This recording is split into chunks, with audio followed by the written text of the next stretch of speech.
ओम गण गणपते नमः। ओम नमः शिवाय। शिव जी सदा सहाय। ओम नमः शिवाय। गुरु जी सदा सहाय। भगवान शिव की आज्ञा से सप्त ऋषियों का पार्वती के आश्रम पर जा उनके शिव विषयक अनुराग की परीक्षा करना और भगवान को सब वृत्तांत बताकर स्वर्ग को जाना। ब्रह्मा जी कहते हैं, देवताओं के अपने आश्रम में चले जाने पर पार्वती के तप की परीक्षा के लिए भगवान शंकर समाधिस्थ हो गए। वे स्वयं अपने आप में अपने ही परात्पर स्वस्थ माया रहित तथा उपद्रव शून्य स्वरूप का चिंतन करने लगे। उस ध्येय वस्तु के रूप में साक्षात भगवान महेश्वर ही विराजमान हैं। उनकी गति का किसी को ज्ञान नहीं होता। वे भगवान ऋषभध्वज ही सबके सृष्टा परमेश्वर हैं। तात उन दिनों पार्वती देवी बड़ी भारी तपस्या कर रही थीं। उस तपस्या से रुद्रदेव भी बड़े विस्मय में पड़ गए। भक्ताधीन होने के कारण ही वे समाधि से विचलित हो गए और किसी कारण से नहीं। तदनंतर सृष्टिकर्ता हर ने वशिष्ठ आदि सप्त ऋषियों का स्मरण किया। उनके स्मरण करते ही वे सातों ऋषि शीघ्र ही वहां आ पहुंचे। उनके मुख पर प्रसन्नता छा रही थी तथा वे सबके सब अपने सौभाग्य की अधिक सराहना करते थे। उन्हें आया देख भगवान शिव के नेत्र प्रसन्नता से प्रफुल्लित कमल के समान खिल उठे और वे हंसते हुए बोले, तात सप्तऋषियों, तुम सब लोग मेरे हितकारी तथा संपूर्ण वस्तुओं के ज्ञान में निपुण हो, अतः शीघ्र ही मेरी बात सुनो। गिरिराज कुमारी देवेश्वरी पार्वती इस समय सुस्थिर चित हो गौरी शिखर नामक पर्वत पर तपस्या कर रही हैं। मुझे पति रूप में प्राप्त करना ही उनकी तपस्या का उद्देश्य है। द्विजो, इस समय केवल सखियां उनकी सेवा में हैं। मेरे सिवा दूसरी समस्त कामनाओं का परित्याग करके वे एक उत्तम निश्चय पर पहुंच चुकी हैं। मुनिवरों, तुम सब लोग मेरी आज्ञा से वहां जाओ और प्रेम पूर्ण हृदय से उनकी दृढ़ता की परीक्षा करो। वहां तुम्हें सर्वथा छल युक्त बातें कहनी चाहिए। उत्तम व्रतधारी महर्षियों, मेरी आज्ञा से ऐसा करना है, इसलिए तुम्हें संशय नहीं करना चाहिए। भगवान शंकर की यह आज्ञा पाकर वे सातों ऋषि तुरंत ही उस स्थान पर जा पहुंचे जहां दीप्तिमती जगन माता पार्वती विराजमान थीं। सप्त ऋषियों ने वहां शिवा को तपस्या की मूर्तिमती दूसरी सिद्धि के समान देखा। उनका तेज महान था। वे अपने उत्तम तेज से प्रकाशित हो रही थीं।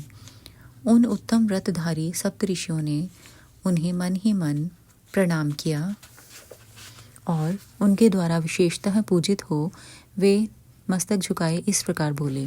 ऋषियों ने कहा, देवी गिरिराज नंदिनी, हमारी यह बात सुनो। हम जानना चाहते हैं कि तुम किस लिए तपस्या करती हो तथा इसके द्वारा किस देवता को और किस फल को पाना चाहती हो।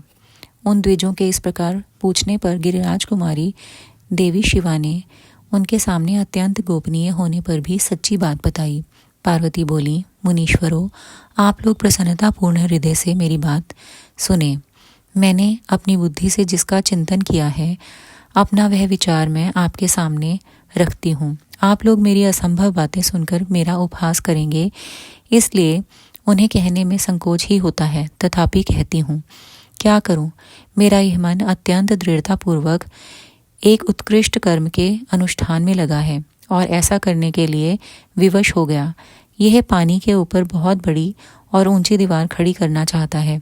देवर्षि का उपदेश पाकर मैं भगवान रुद्र मेरे पति हों इस मनोरथ को मन में लिए अत्यंत कठोर तप कर रही हूँ। मेरा मन रूपी पक्षी बिना पंख के ही हठ पूर्वक आकाश में उड़ रहा है।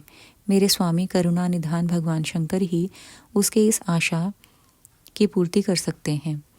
पार्वती का यह वचन सुनकर वे मुनि हंस पड़े और गिरिजा का सम्मान करते हुए प्रसन्नतापूर्वक छल युक्त मिथ्या वचन बोले। ऋषियों ने कहा, गिरिराज नंदिनी, देवर्षि नारद व्यर्थ ही अपने को पंडित मानते हैं। उनके मन में क्रूरता भरी रहती है। आप समझदार होकर भी क्या उनके चरित्र को नहीं जानती? नारद छल कपट की बातें करते हैं और दूसरों के चित्त को मोह में डालकर मत डालते हैं। उनकी बातें सुनने से सर्वथा हानि ही होती है। ब्रह्मपुत्र दक्ष के पुत्रों को नारद ने जो छल पूर्ण उपदेश दिया उसका फल यही हुआ कि वे सबके सब अपने पिता के घर लौटकर ना आ सके। यही हाल उन्होंने दक्ष के दूसरे पुत्रों का भी किया। वे भी उनके चक्कर में आकर भिखारी बन गए। विद्याधर चित्रकेतु को इन्होंने ऐसा उपदेश दिया कि उसका घर ही उजड़ गया। प्रहलाद को अपना चेला बनाकर इन्होंने हिरण्यकशिपु से बड़े बड़े दुख दिलवाए। वे सदा दूसरों की बुद्धि में भेद पैदा किया करते हैं। नारद मुनि कानों को पसंद आने वाली अपनी विद्या जिस को सुना देते हैं वही अपना घर छोड़कर तत्काल भीख मांगने लगता है। उनका मन मलिन है, केवल शरीर ही सदा उज्जवल दिखाई देता है। हम उन्हें विशेष रूप से जानते हैं क्योंकि उनके साथ रहते हैं। उनका उपदेश पाकर बड़े बड़े विद्वानों द्वारा सम्मानित होने वाली तुम भी व्यर्थ ही भुलावे में आ गई और मूर्ख बनकर दुष्कर तपस्या करने लगी। बाले, तुम जिनके लिए यहाँ भारी तपस्या करती हो वे रुद्र सदा उदासीन, निर्विकार तथा काम के शत्रु हैं, इसमें संशय नहीं है। वे अमांगलिक वस्तुओं से युक्त शरीर धारण करते हैं, लज्जा को तिलांजलि दे चुके हैं। उनका ना कहीं घर है ना द्वार। वे किस कुल में उत्पन्न हुए हैं इसका भी किसी को पता नहीं है। कुत्सित वेश धारण किए भूतों तथा प्रेत आदि के साथ रहते हैं और नंग धड़ंग हो शूल धारण किए घूमते हैं।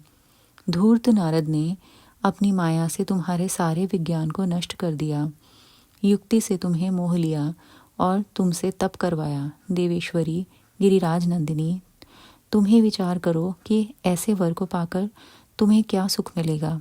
पहले रुद्र ने बुद्धि से खूब सोच विचार कर साध्वी सती से विवाह किया, परंतु वे ऐसे मूढ़ हैं कि कुछ दिन भी उनके साथ निभाह ना सके।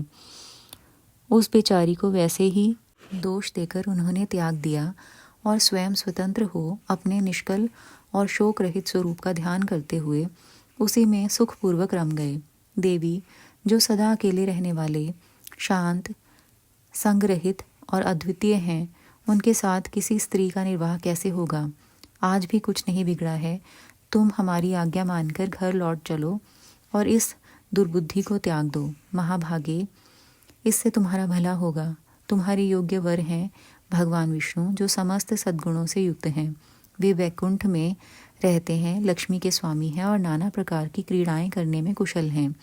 उनके साथ हम तुम्हारा विवाह करा देंगे और वह विवाह तुम्हारे लिए समस्त सुखों को देने वाला होगा। पार्वती, तुम्हारा जो रुद्र के साथ विवाह करने का हठ है, ऐसे हठ को छोड़ दो और सुखी हो जाओ। ब्रह्मा जी कहते हैं, नारद, उनकी ऐसी बात सुनकर जगदम्बिका पार्वती हंस पड़ी और पुनः उन ज्ञान विशारद मुनियों से बोली। पार्वती ने कहा, मुनीश्वरों, आपने अपनी समझ से ठीक ही कहा है, परंतु द्विजो, मेरा हठ भी छूटने वाला नहीं है।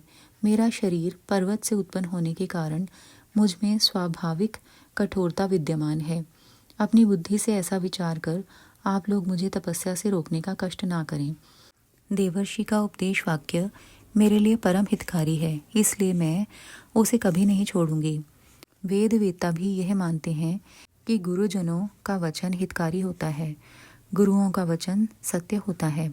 ऐसा जिनका दृढ़ विचार है उन्हें इहलोक और परलोक में परम सुख की प्राप्ति होती है और दुख कभी नहीं होता। गुरुओं का वचन सत्य होता है, यह विचार जिनके हृदय में नहीं है उन्हें इहलोक और परलोक में भी दुख ही प्राप्त होता है, सुख कभी नहीं मिलता। अतः द्विजो, गुरुओं के वचन का कभी किसी तरह भी त्याग नहीं करना चाहिए। मेरा घर बसे या उजड़ जाए, मुझे तो यह हठ ही सदा सुख देने वाला है। मुनिवरों, आपने जो बातें कही हैं मैं उनका आपके कहे हुए तात्पर्य से भिन्न अर्थ समझती हूँ और उनका यहाँ संक्षेप से विवेचन प्रस्तुत करती हूँ। आपने यह ठीक कहा कि भगवान विष्णु सद्गुणों के धाम तथा लीला विहारी हैं। साथ ही आपने सदाशिव को निर्गुण कहा है। इसमें जो कारण है वह बताया जाता है। भगवान शिव साक्षात परब्रह्म हैं, अतएव निर्विकार हैं। वे केवल भक्तों के लिए शरीर धारण करते हैं, फिर भी लौकी की प्रभुता को दिखाना नहीं चाहते। अतः परमहंसों की जो प्रिय गति है उसी को वे धारण करते हैं, क्योंकि वे भगवान शंभु परमानंदमय हैं, इसलिए अवधूत रूप से रहते हैं। माया लिप्त जीवों को ही भूषण आदि की रुचि होती है, ब्रह्म को नहीं। वे प्रभु गुणातीत, अजन्मा, माया रहित, अलक्ष्य गति और विराट हैं। द्विजो, भगवान शंभु किसी विशेष धर्म या जाति आदि के कारण किसी पर अनुग्रह नहीं करते। मैं गुरु की कृपा से ही शिव को यथार्थ रूप से जानती हूँ। ब्रह्म ऋषियों, यदि शिव मेरे साथ विवाह नहीं करेंगे तो मैं सदा कुमारी ही रह जाऊंगी, परंतु दूसरे के साथ विवाह नहीं करूंगी।